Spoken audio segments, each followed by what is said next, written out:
Welcome, the Lord's chosen. A society is never exposed by what it celebrates, but by what it allows. What happened here didn't explode overnight. It was approved quietly, processed casually, and justified efficiently, right in front of people who now swear they're shocked. That's the part no one wants to sit with, because outrage feels righteous after the damage, but responsibility feels uncomfortable before it. Here's a fact that doesn't get enough attention. Most public scandals aren't revealed by investigation or bravery.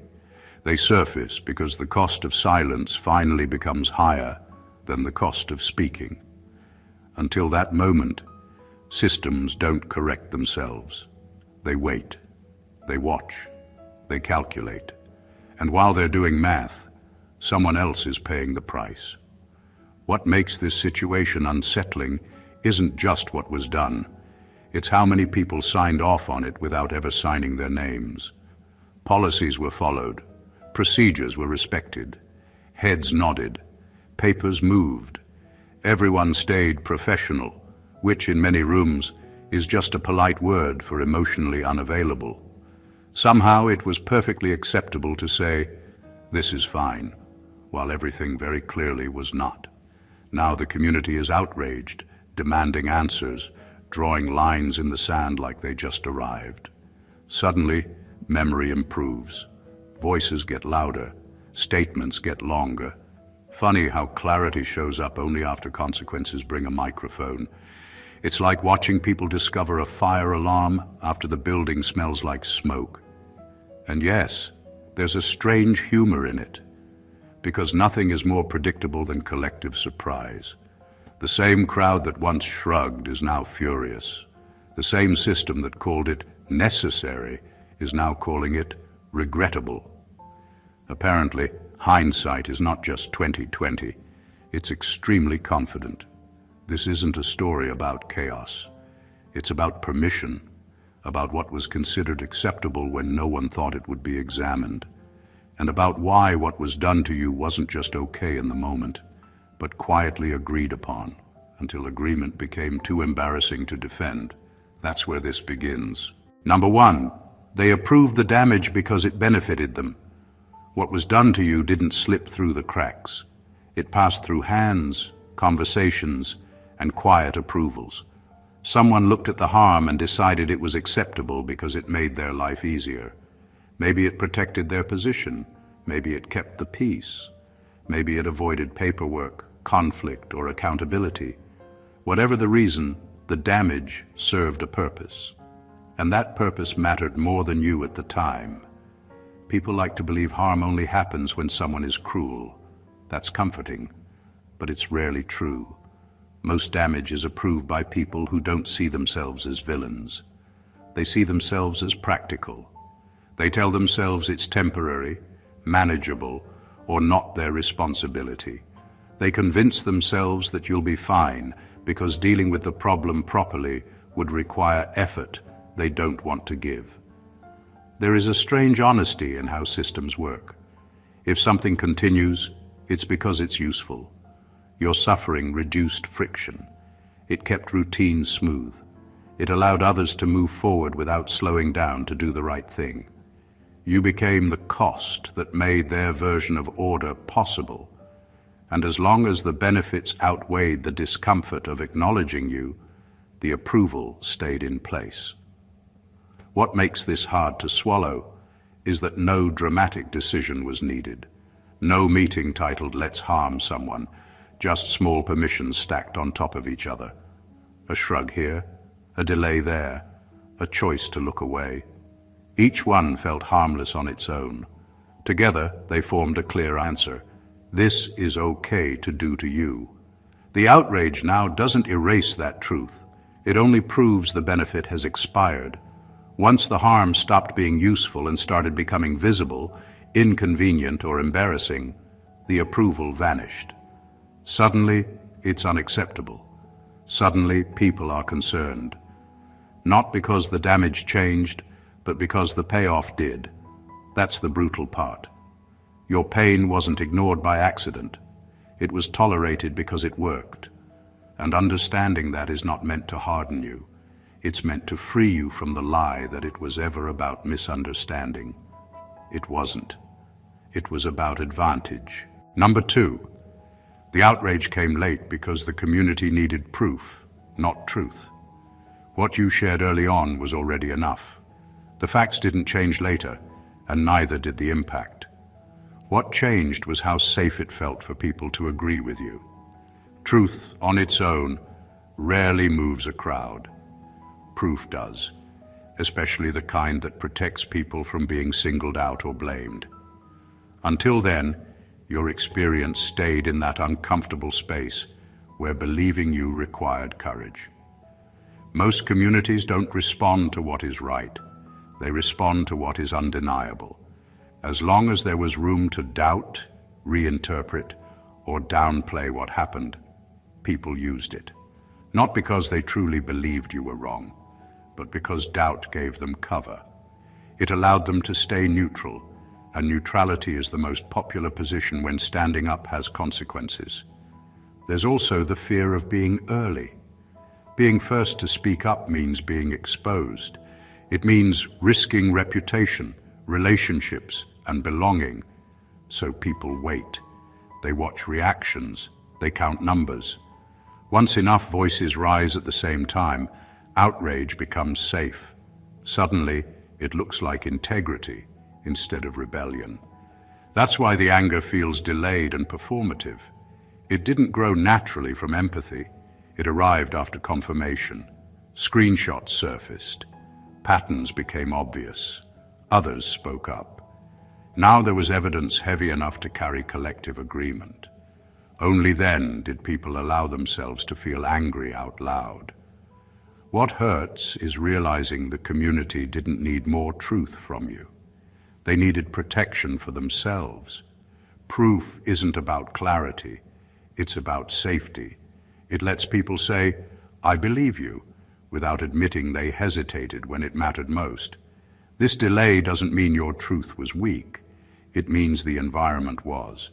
A strong truth in a weak community will always be postponed until it becomes undeniable.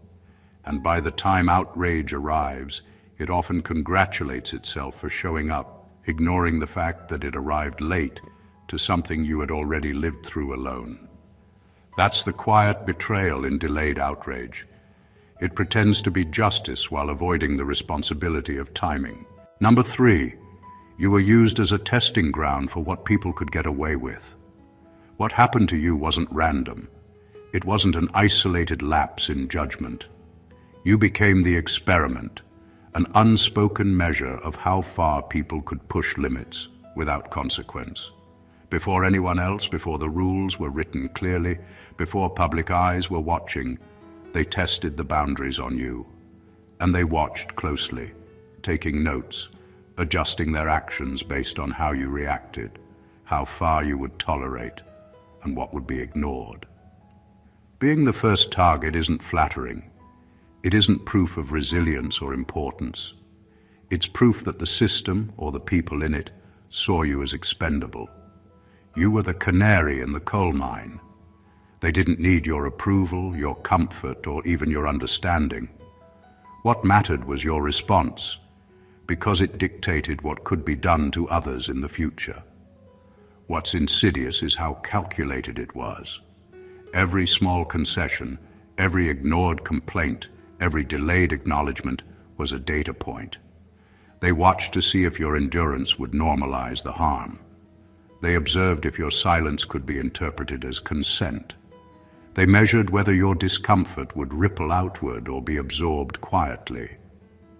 You became a blueprint without being told, and the pattern they learned didn't end with you.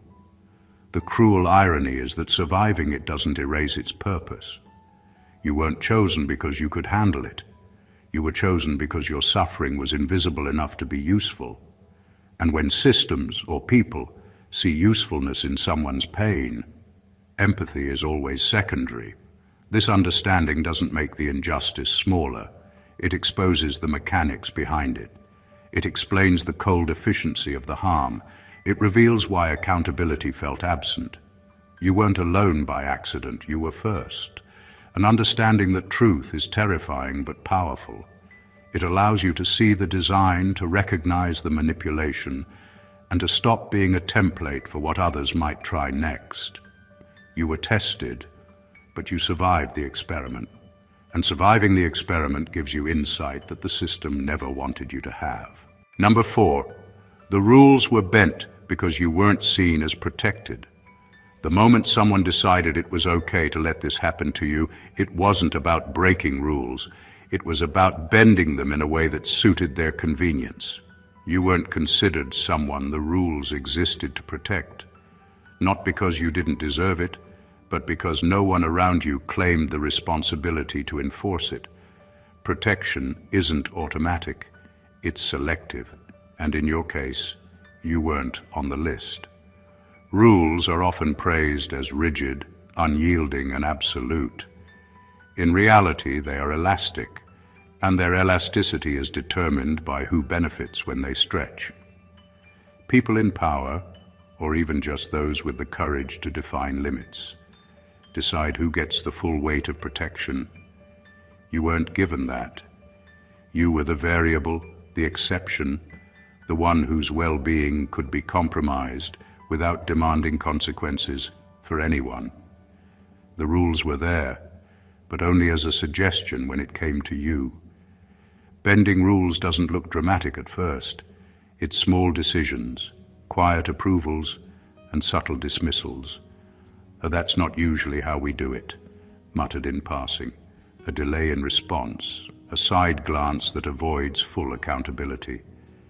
Each act seems minor, but together they form a clear message. Your protection is optional, negotiable, and inconvenient. What should have been a shield became a sieve.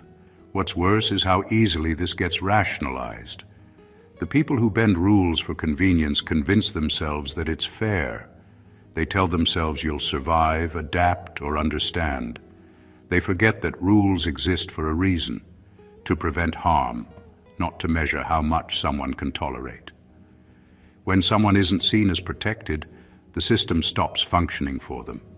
It becomes an obstacle course instead of a safeguard. Recognizing this doesn't make the experience smaller. It explains the cold efficiency behind it.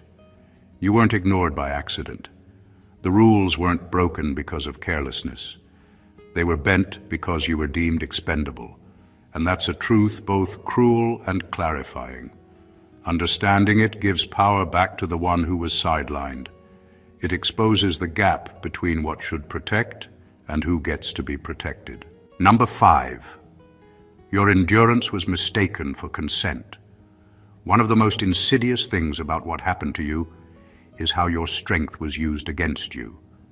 Every time you endured, every time you stayed silent, every time you absorbed the unfairness without outwardly breaking, the people around you interpreted it as agreement. They didn't see your survival as courage or resilience. They saw it as permission. Your ability to tolerate became their justification. Endurance is often admired, but in the wrong hands, it's weaponized. People around you watched how far you could bend before snapping and then adjusted their actions to fit that threshold. The harder you held on, the more they assumed that their behavior was acceptable. And the quieter you were, the louder the message seemed to them. They can take it. They won't fight back. It's okay. This misreading of strength is what makes the betrayal sting the most. Your capacity to withstand should have been your armor, but it became a tool for them to push boundaries. They didn't have to ask for consent or permission. They believed they had it already. Every boundary you respected, every rule you followed, every attempt to navigate the situation carefully was twisted into a green light for further intrusion. The tragedy of this is not just that it happened, it's that the world rewarded them for misjudging you. The more you survived, the more their assumptions were reinforced. Your endurance, meant to protect your dignity and self, became evidence in the case for what they could get away with. What was supposed to be a strength was interpreted as weakness. not because of you, but because of their willingness to exploit it. Understanding this changes everything. It reveals why silence was never neutral, why patience was never safe, and why survival alone wasn't enough to stop the harm. Endurance is not consent, and your strength was never an invitation. Recognizing this gives clarity and a quiet, undeniable power. It shows that the fault was never yours, and it shifts the lens from what you tolerated to what they chose to do. Number 6, the community normalized it by calling it necessary. One of the most unsettling parts of what happened to you is how easily it was packaged as something unavoidable. Calling the harm necessary didn't make it right. It made it invisible. Suddenly, the act wasn't a violation or a mistake. It was a requirement, a step in a process, a trade-off everyone had to accept. Words like necessary carry authority, and when repeated enough, they convince people to stop noticing the person who is actually suffering. Normalizing harm this way is more than convenient. It's strategic. By labeling it essential, the people around you created a shield for themselves. They didn't have to wrestle with guilt, accountability, or ethical discomfort. They could nod, follow along, and pretend that what was happening was unavoidable. Your pain became an abstract side effect, a cost that could be rationalized away with phrases that sound responsible but are empty in practice. This normalization also silences the observer. When someone hears necessary, they hesitate to question it. Criticism becomes suspicion. Complaints become overreactions. And anyone who might have defended you now doubts themselves, thinking maybe the harm really was unavoidable. It isolates you in plain sight, because even the people meant to notice you are caught in the spell of justification. What's frightening is how effective this becomes over time. The more people repeat it, the more it sinks into the collective conscience, until no one even remembers a time when it wasn't acceptable. Your experience is reframed as part of a system, as part of a plan, rather than as a violation of trust or fairness. The harm stops being an anomaly and starts being a rule. Recognizing this is crucial. It exposes the cold mechanics behind what feels like chaos. You weren't overlooked because people didn't care. You were framed as a step in a process that supposedly couldn't stop. The label necessary is a mask, a way for those benefiting from the situation to avoid scrutiny. Understanding that gives clarity and power. It isn't your fault that they hid behind words, and it isn't your burden to justify the unjustifiable. Number 7, people defended the act to defend their own past silence. One of the most uncomfortable truths about what happened to you is that some of the outrage you see now is not genuine moral clarity, it's self-preservation. People defended the harm, excused it, or minimized it, not because they supported it, but because admitting it was wrong would force them to confront their own past inaction. Your suffering became a mirror reflecting their silence, and mirrors are rarely comfortable to look into. Defending the act was easier than admitting they did nothing. It required less courage, less reflection, and certainly less risk. They could point fingers, make arguments, and create justifications, all while keeping themselves on the safe side of their own conscience. By defending what was done to you, they convinced themselves that inaction in the past was acceptable, or at least forgivable. Their loyalty was to their own reputation, not to truth or justice. This behavior isn't just cowardice, it's a protective mechanism. Silence carries weight. Once someone acknowledges it, they can't undo the fact that they were absent when presence was needed. Defending the harm is a way to erase that discomfort, to rewrite history in real time. And because people rarely want to see themselves as complicit, they manufacture narratives where your suffering becomes a necessary event, a misunderstanding, or even something you somehow brought upon yourself. What makes this particularly insidious is how persuasive it can feel to outsiders. When people rationalize harm to protect their past choices, their arguments often sound reasonable. They use logic, statistics, or appeals to process, masking moral failure as practical observation. And anyone not intimately familiar with the context may unknowingly absorb these defenses as truth. Understanding this reveals a painful but liberating fact. Some defenses are never about you. They're about protecting someone else's ego, reputation, or sense of morality. Recognizing that allows you to separate the harm from the excuses, the injustice from the justifications. It shows that while people may claim to defend the act, their defense was never truly about fairness or decency. It was about saving themselves from the reflection your pain forced them to face. Number 8, you became inconvenient once the truth started making noise. There's a cruel turning point in situations like yours, and it's rarely recognized for what it is. At first, you were invisible, ignored, overlooked, or quietly tolerated because acknowledging you was unnecessary. Your presence, your struggle, your voice didn't interfere with anyone's comfort or routine. You existed on the margins, easily contained. But once the truth you carried began to demand attention, to challenge the calm order of things, you shifted from being irrelevant to inconvenient. Inconvenience is a powerful force in human behavior. Systems, groups, and even individuals are remarkably tolerant of harm as long as it doesn't disturb their stability. Once your experience became undeniable, once it started attracting attention, asking for acknowledgement, or demanding change, it disrupted their carefully maintained equilibrium.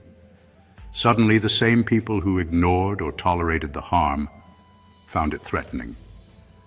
Your truth made them uncomfortable, and discomfort triggers defense mechanisms faster than logic ever could. This is why backlash often feels disproportionate. It's not just about the original act. It's about the exposure of silence, the revelation that their convenience came at your expense. Your voice illuminated cracks in the structure they relied on to feel safe, competent, or righteous. That exposure is never welcomed gracefully. Instead, you become the problem, the loud variable that must be managed, diminished, or dismissed. The harsh reality is that visibility is dangerous for those who benefit from the status quo. They don't fight the harm itself, they fight the awareness of it. And in that fight, your inconvenience is weaponized against you. Arguments, rationalizations, and sudden outrage from others often target you rather than the injustice, because redirecting the focus is easier than confronting uncomfortable truths about complicity. Understanding this dynamic is both infuriating and liberating. It clarifies why attention brings resistance, why speaking up provokes backlash, and why survival in silence never guaranteed fairness. You weren't inconvenient for being strong or resilient. You became inconvenient because your truth demanded recognition in a space designed to ignore it. And recognizing that changes the entire story. The problem was never you. It was their unwillingness to face reality. Number 9. The system didn't fail. You simply weren't included in who it protects. It's easy to blame bureaucracy, policies, or vague failures when harm happens, but that's a comforting lie. The truth is harsher. The system worked exactly as it was designed. It just wasn't designed to protect you. You weren't a priority, and that absence wasn't an accident. The protections, rules, and safeguards existed for others, the ones deemed worthy, visible, or convenient. You were simply outside that circle. Systems aren't neutral. They operate on invisible hierarchies of value, assigning protection, attention, and care to those who are already considered important. When you fell outside that hierarchy, harm didn't need to break rules. It didn't even need to bend them. Your vulnerability was predictable, because no one ever built the system to anticipate, defend, or shield someone like you. And because the system functions within its design, your suffering didn't trigger alarms. It triggered indifference. This doesn't mean the people within the system were all cruel, though some certainly were. Many followed protocol, signed papers, or nodded in meetings, believing they were doing the right thing. The problem wasn't negligence. It was selective design. You were excluded before anything even happened. Your experience wasn't an oversight. It was a gap the system assumed would never matter. Recognizing this gives clarity about why outrage often feels performative. When the system fails, it's not a glitch. It's a reflection of who was considered worth defending. That realization is jarring because it removes the comforting idea that fairness is automatic. Fairness only exists where it was planned. Where it wasn't, survival falls entirely on the individual. Understanding this doesn't excuse the harm, it illuminates it. You weren't ignored because people forgot you existed. You were ignored because the entire structure was indifferent to your presence. And once you see that, you can separate the personal betrayal from the systemic design. It wasn't random. It wasn't personal in the conventional sense. It was a cold calculation of inclusion and exclusion, and you were placed outside the circle from the start. Number 10, your pain was minimized because it challenged a familiar order. What happened to you wasn't just ignored, it was actively downplayed, diluted and reframed, because acknowledging it would disrupt the comfortable reality people had built around them. Your pain was inconvenient. It didn't fit the narrative they wanted to believe, the system they wanted to protect, or the routines they were invested in. So, instead of facing it, they minimized it. They told themselves it wasn't as bad as it seemed, that it was overstated, or that it was somehow your fault. Anything to maintain the order they depended on. Minimization is subtle but powerful. It doesn't require anyone to be openly malicious. It only requires a commitment to stability over truth. Your experience challenged the assumptions, habits, and hierarchies people relied on to feel safe, competent, or superior. If they admitted your pain fully, they would have to admit the system's flaws, their own inaction, and the moral compromises they tolerated. That's heavy work. Minimizing your suffering became the shortcut, the easy way to preserve their world while leaving you to navigate the chaos alone. This is why explanations often sound like excuses. They disguise avoidance as reason. Words like not intentional, it happens, or we didn't realize, act as buffers, keeping attention away from the real issue. Your discomfort threatened the balance of power and perception. Your reality didn't fit the story they needed to maintain, so they reshaped it. The dangerous part of this minimization is how it reshapes your own perception. When the people around you act as if your pain is small, it can make you question your own experience. But clarity comes when you recognize the pattern. The minimization wasn't about you. It was about protecting a familiar order. The world doesn't always react to truth. It reacts to threat. And your pain was a threat to the equilibrium they had carefully constructed. Understanding this reframes the injustice. It wasn't that no one cared. It was that your suffering was inconvenient to the narrative they wanted to preserve. Recognizing that truth gives power. It separates the weight of your experience from the attempts to erase it and shows why what you felt mattered, even when no one else acted like it did. Number 11. Accountability threatened more people than the harm itself. What happened to you was uncomfortable for those involved, but the ripple effect of accountability would have been far worse for them than the act itself. The moment someone faces the consequences of their actions, it doesn't just touch them. It touches everyone who watched, who knew, or who could have intervened. Your suffering exposed not just a mistake, but a network of decisions, silences, and compromises. Holding anyone responsible would have unraveled more than the original harm. It would have revealed complicity, negligence, and fear that people had carefully hidden. That's why accountability is often delayed, diluted, or avoided entirely. It's easier to justify, explain away, or ignore harm than it is to confront the consequences. Admitting fault would force people to re-examine their choices, their loyalties, and their own past inaction. It threatens reputations, relationships, and stability. The truth becomes dangerous, not because of what happened, but because of what it uncovers about those who stood by silently. People are rarely cruel for cruelty's sake. They are strategic. They know accountability isn't just punishment, it's exposure. And exposure is uncomfortable, inconvenient, and risky.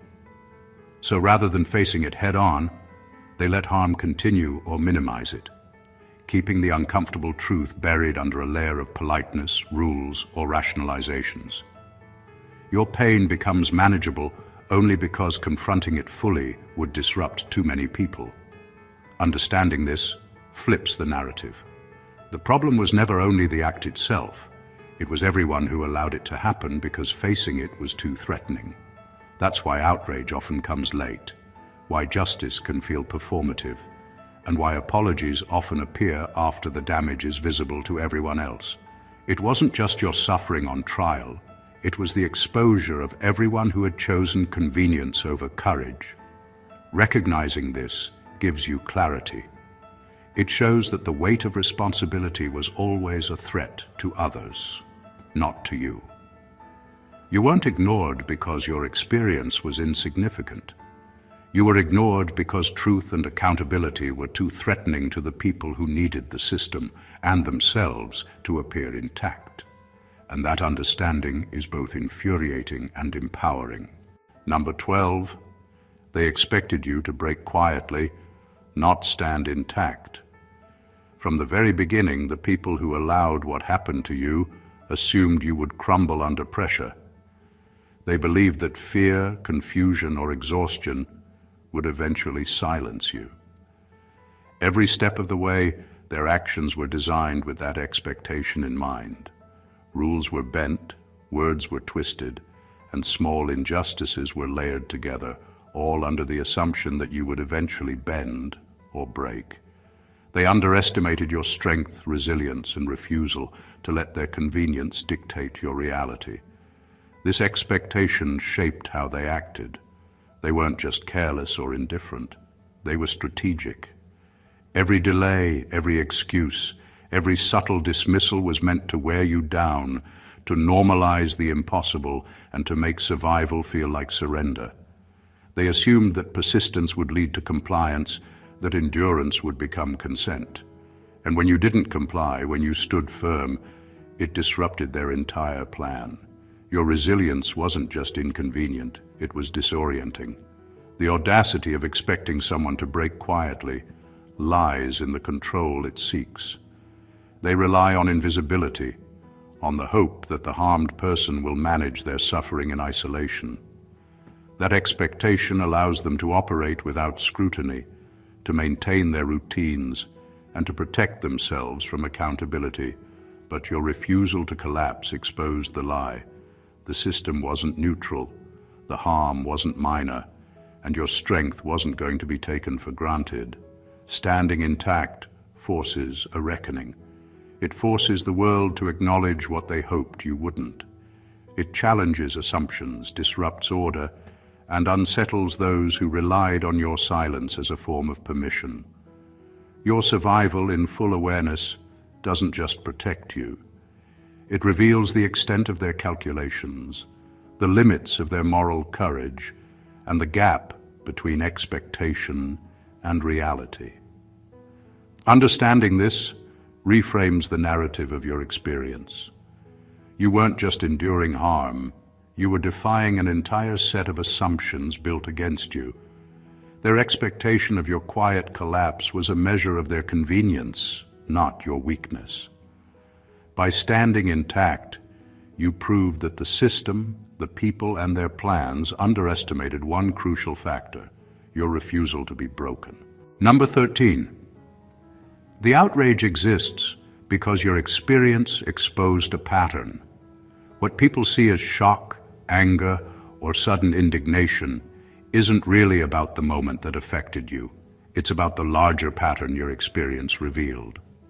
When harm occurs quietly, it's easy for others to dismiss it as an isolated mistake, an unfortunate incident, or bad luck.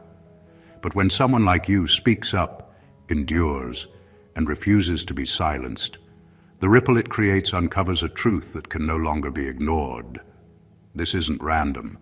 This happens repeatedly, systematically, and with a quiet approval that most people overlook. The outrage isn't generated by empathy alone. It's triggered by realization. Your story shines a light on behaviors, decisions, and structural flaws that were always there, hiding in plain sight. Once people notice the pattern, the conversation shifts. The discussion stops being about a single event and becomes about a system that allowed it, tolerated it, and even enabled it. That's uncomfortable for those involved, because patterns can't be excused as easily as accidents. Patterns demand accountability, reflection, and most of all, action. This is why delayed outrage often feels intense but contradictory. People suddenly appear enraged, not because they didn't care before, but because your experience validated what they either suspected or feared. Your survival, your voice, and your refusal to accept injustice brought a truth that others were avoiding. The harm itself becomes secondary to the exposure of the recurring behavior. Patterns are terrifying because they reveal predictability. They show that what happened to you could happen to someone else, and perhaps has. That is the core of why the outrage now exists. It isn't just about your story. It's about the repeated failures, the silences, and the choices that allowed harm to continue unchecked. Recognizing this reframes the power of your experience. You didn't just endure an isolated act. You revealed a consistent flaw that demanded attention. Your truth became evidence, your survival a catalyst, and your presence a spotlight on the repeated injustices that no one wanted to see until they could no longer pretend they didn't exist. Number 14. What was done to you was allowed, because stopping it required courage they didn't have. At the heart of what happened lies a truth that's uncomfortable but undeniable. Your suffering continued because the people around you lacked the courage to act. It wasn't about ignorance, misunderstanding, or even malice in most cases. It was about the quiet, calculated decision to do nothing. Doing the right thing would have meant standing up, speaking out, or intervening. And that demands courage. Courage is costly, uncomfortable, and risky. For many, avoiding it was far easier than facing the consequences of integrity. The absence of courage isn't always dramatic. It shows up in small choices that accumulate over time. A delayed response, a shrug, a half-hearted defense, or the decision to prioritize convenience over justice. Each act of inaction silently whispered that harm was acceptable. The people around you weren't forced to tolerate wrongdoing. They chose it, because standing against it meant challenging themselves, their peers, or the system itself. What makes this realization striking is how it reframes accountability. The failure wasn't only in what was done, it was in what wasn't done. Couragelessness allowed harm to continue unchecked. It gave permission to acts that should have been stopped immediately. The brave few who might have intervened were drowned out by the hesitant many who preferred safety over morality. And in that silence, your experience became negotiable, optional, and ultimately tolerated. Recognizing this is both infuriating and empowering. It shows that the obstacle wasn't your weakness, it was their fear. Their inability to act doesn't diminish the wrong that occurred, but it illuminates the mechanics behind it. The truth is brutally simple. Harm persisted not because it was inevitable, but because courage was absent. Understanding this gives perspective. It explains why injustice often continues quietly in plain sight. And it shows that your survival, your voice, and your refusal to accept what was happening is the real measure of strength. You endured not because anyone protected you, but because you stood where others refused to stand. And that is the undeniable power that they lacked. Everything we've explored here exposes a truth most people avoid. What was done to you wasn't random, and your experience wasn't insignificant. It wasn't a mistake, an accident, or a simple oversight. It was a reflection of choices, calculations, and the quiet compromises of those around you. From the subtle approvals that benefited others, to the false assurances that harm was necessary, to the courage they lacked, every piece of what happened was part of a system that underestimated your strength and resilience. Yet through it all, you survived. You endured when others expected you to break. You spoke when silence was easier, and you revealed a pattern that no one could ignore. This story isn't just about injustice, it's about clarity. It's about seeing the mechanics behind harm, recognizing the selective protections of the world, and understanding how endurance, truth, and courage interact to expose what many would rather hide. You weren't invisible. You were underestimated. You weren't weak. You were defiant. And the outrage that follows, the questions that are finally being asked, are a reflection not of your fault, but of the failure and fear of those who allowed it to happen. Your experience becomes a lens through which others can see the system for what it really is, a spark that forces reflection, and a reminder that survival and truth are more powerful than the convenience of silence. Every moment you stood strong, every act of resilience, and every truth you voiced dismantles the assumptions that tried to contain you. It's proof that strength isn't always visible, but it's undeniable. If this message resonated with you, make sure to subscribe to the channel, like the video, and share it with anyone who needs to hear it. Drop a comment below with your thoughts or experiences, because your voice matters, and together we shine a light on what others want to keep hidden. Don't let this truth be ignored. Let it be heard. Stay blessed always.